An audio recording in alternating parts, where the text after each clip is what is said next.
తాకట్టులో ఉన్న బంగారాన్ని విడిపించి ఆ రోజు ఆన్లైన్ ధరకే కొంటుంది కొమ్మూరి గోల్డ్. నమస్కారం, సుమన్ టీవీకి స్వాగతం. నేను గీతాంజలి. ఇవాళ మనతో పాటు ఉన్న అతిథి స్మార్థ పండితులు, శ్రీ పరమాచార్య వైదిక ధర్మ సంస్థ వ్యవస్థాపకులు బ్రహ్మశ్రీ అనిపెద్ది నరేష్ శర్మ గురువు గారు. వారితో మాట్లాడదాం. గురుగారు నమస్కారం అండి. నమస్కారం అమ్మా, శుభం భూయాత్. గురుగారు, మరి గరుడ పురాణంలో ఎటువంటి తప్పులు చేస్తే ఎలాంటి శిక్షలు అనుభవిస్తారని ఉందా? అంటే ఒకవేళ ఉంటే గనక అవి ఏంటి? చాలా మంచి ప్రశ్న. గరుడ పురాణంలో ఈ విషయాలు కూడా ఉన్నవి. దాంట్లో ముఖ్యంగా వైతరణి నది గురించి చెప్తూ, వైతరణి నదిలో పడే వాళ్ళు ఎవరు అనేటువంటి విషయంలో మాతర్మే అవమన్యంతే పితరం గురుం తథా అన్నారు.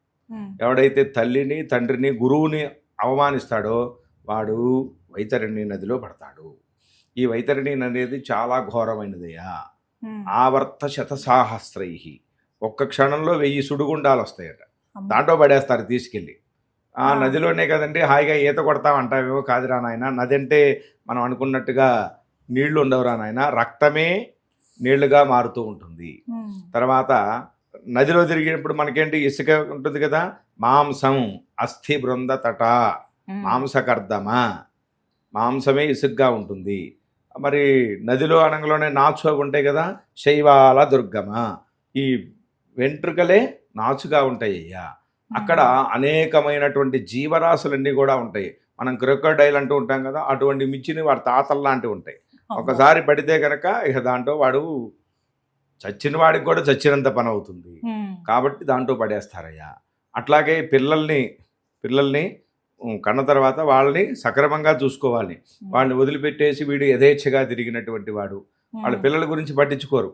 వీడు కామభోగాలు ఏవైతే ఉంటాయో వాళ్ళు చూసుకుంటాడు తప్ప పిల్లల్ని వదిలేసినటువంటి వాడు, భార్యను వదిలేసినటువంటి వాడు, వీళ్ళందరూ కూడా ఈ నదుల్లో, ఈ నరకాల్లో అనుభవించవలసిందే.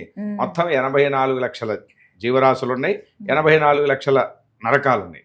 ఒక్కొక్క పాపం చేస్తే ఒక్కొక్క రకంగా వెళ్ళిపోతూ ఉంటారు.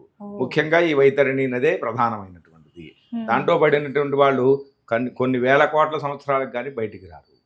అట్లాగే పిల్లల్ని, కన్యల్ని ఎవరైనా పాడు చేసినటువంటి వారు, ఎవరైనా మనల్ని ఆశ్రయించారు, పెద్దవాళ్ళ భర్తో లేక ఎవరైనా స్త్రీలు వచ్చి ఆశ్రయించారు, బాబు నాకెవరు లేరయ్యా, నా దగ్గర ఇంత డబ్బు ఉంది, నువ్వు తీసుకో, నన్ను చూస్తూ ఉండండి. వాడు ఆ డబ్బు తింటాడు కానీ, ఆ డబ్బు వాడు తింటాడు కానీ ఏమిడికి తినడానికి ఏం పెట్టడు. అటువంటి వాళ్ళు, అనాథాశ్రమంలో తల్లిదండ్రుల్ని చేర్చినటువంటి వాడు, భార్యను చూసుకోనటువంటి వాడు, గురువుల్ని అవమానం చేసినటువంటి వాడు, వేదశాస్త్రాలని నిందలు చేసినటువంటి వాడు, వీళ్ళందరూ కూడా ఈ యొక్క నదిలో పడవలసిందే ఖచ్చితంగా. ఇంకా వాళ్ళకి కేర్ ఆఫ్ అడ్రస్ అదే, ఇంకా వేరే అడ్రస్ లేదు. ఇంకా ఎటువంటి వాళ్ళు అంటే నమ్మక ద్రోహం చేసినటువంటి వాళ్ళు. ఇంకా ఎటువంటి వాళ్ళు ఈ నరకాల్లో పడతారు అంటే, ఎవరికైనా ఒక మంచి మాట చెప్తే వాడు ఆనందపడతాడు అనుకోండి, ఆ మాట వాడికి చెప్పాలి. అంతేగాని వాడిని జోక్ చేద్దామనో లేకపోతే వాడిని ఏడిపిద్దామనో, వాడికి ఉదాహరణకి ఇప్పుడు ఇంటర్ 10th ఎగ్జామ్స్ వస్తున్నాయి, వాడు పాస్ అయ్యాడు కానీ వరే నువ్వు ఫెయిల్ అయ్యావురా అనేసరికి వాడి మనసు ఒక్కసారి విరిగిపోతుంది. అరే నేను ఇంత కష్టపడి రాశానే, ఫెయిల్ అయ్యానా అని వాడికి ప్రాణం పోయినంత పని అవుతుంది.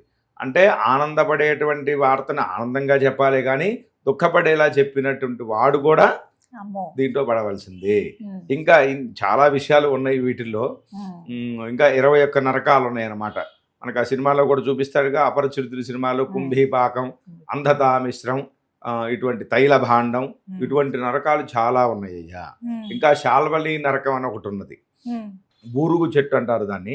ఆ చెట్ల ఆకులు ఎట్లా ఉంటాయంటే ఇట్లా అసిపత్రం అని వనం ఉంటుంది, ఇట్లా ఉంటుంది అనమాట. కత్తులు మాదిరే ఉంటాయి అవి. అక్కడికి వెళ్ళేసరికి వాడు ఆ శరీరం ఏదైతే ఉంటుందో అది దానికి తగిలిపోతుంది. ఇంకా శాల్వలి వృక్షం అని చెప్పి పెద్ద చెట్టు ఉంటుంది. దాంట్లో ఎంతమందిని కట్టేసినా సరే ఇంకొకరికి ప్లేస్ ఉంటుంది, పుష్పక విమానం మాదిరే. వీడిని కట్టేస్తారు, కాళ్ళు పైకి దీన్ని కిందకి పెట్టి కట్టేసి కొడుతూ ఉంటారు. అదే సమయంలో మనం ఎవరి దగ్గరైనా అప్పు తీసుకున్నాం అనుకోండి, అప్పు తీసుకున్నవాడు అక్కడికి వస్తాడు, వాడిని చూస్తాడు. ఆత్మలు పరిచయమే కదా, శరీరం ఉండదు కానీ ఆత్మ అయితే మాట్లాడుకుంటుందిగా. ఎరా సుబ్బారావు, నా దగ్గర ఏంటి డబ్బులు తీసుకున్నావు, అప్పుడు నాకు టోపీ పెట్టి వెళ్ళిపోయావా, నీతో పాటు నేను కూడా వచ్చా. అక్కడ యమదూతలు ఉంటారు, అడుగుతారట, ఏమయ్యా వీడేంటి వీడి దగ్గర అప్పు చేశాడా? అవునండి, నా దగ్గర 10 లక్షలు అప్పు చేశాడు, తీర్చకుండా పోయాడండి కదా. అయితే ఇంకేంటి, ఇగో వీడికి ఒక శరీరం ఉంది, పిండ శరీరం అంటారు అది. ఈ శరీరం ఉంది, ఈ శరీరాన్ని నీకు ముక్కలు చేసిస్తా, నువ్వు ఆహారంగా తినంటాడు. పిండ శరీరానికి ఉన్నటువంటి స్పెషల్ ఏంటంటే ఎన్ని ముక్కలు చేసినా మళ్ళీ అది వచ్చేస్తుంది అనమాట. ఈ వేలు ఇట్లా ఇరిగిపోయింది అనుకోండి, కొన్ని రోజుల తర్వాత ఎట్లా వస్తుంది మనకి, అట్లాగా ఆ శరీరం కూడా వస్తుంది. ఆ బాధను మాత్రం ఆ జీవుడు అనుభవిస్తూ ఉంటాడు. ఇక్కడ ఏలు తెగిపోయింది, ఏలు మళ్ళీ వస్తుంది, ఆ ఏలు వచ్చిందాక మనం బాధపడుతూనే ఉంటాంగా. అట్లాగే అక్కడ కూడా. కాబట్టి ఒరే చచ్చైనా నీ రుణం తీర్చుకుంటారా అంటాం కదా. కాబట్టి అటువంటి నరకాలన్నీ కూడా అక్కడ ఉన్నాయి. అంటే ఇవన్నీ కూడా వ్యాస మహర్షి ఏం చెప్పారంటే, ఇన్ని రకాలైనటువంటి వేల కోట్ల శ్లోకాలు, గ్రంథాలు ఇవన్నీ రాశారు కదా, వీటి సారాంశం ఏమిటి పూర్తిగా చెప్పండి. పరోపకార పుణ్యాయ పాపాయ పరపీడనం. పరులకు ఉపకారం చేయటమే, ఎదుటివాడి మనస్సుని ఏ రకంగా బాధ పెట్టకుండా ఇబ్బంది పెట్టకుండా ఉండటమే పుణ్యం రా నాయన. ఎదుటివాడిని బాధ పెట్టడమే పాపము. కాబట్టి వీటన్నిటి ఉద్దేశం ఏమిటి?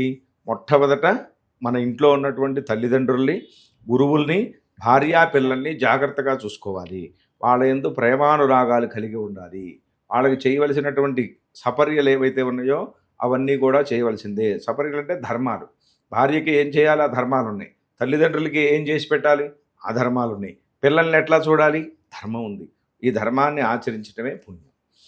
అట్లా కాకుండా విపరీతంగా వాళ్ళందరినీ కూడా అనవసరమైనటువంటి మాటలని మాట్లాడి, భార్యని ఇబ్బంది పెట్టి, పిల్లల్ని అట్లా రోడ్డు మీద వదిలేసి వాళ్ళ గురించి పట్టించుకోకుండా తన సుఖాలని కోరుకున్నటువంటి వాడు ఎవడైతే ఉంటాడో వాడు మొత్తం 84 లక్షల నరకాల్లో వాడు ఆ శిక్షలు అనుభవించవలసిందే అని చెప్పబడి ఉన్నది. ఈ విధంగా వింటూ ఉంటే ఇంకా వినాలనిపిస్తుంది, తెలుసుకోవాలనే కోరిక ఉంటుంది. చాలా చక్కగా వివరించారు గురుగారు. ధన్యవాదాలు.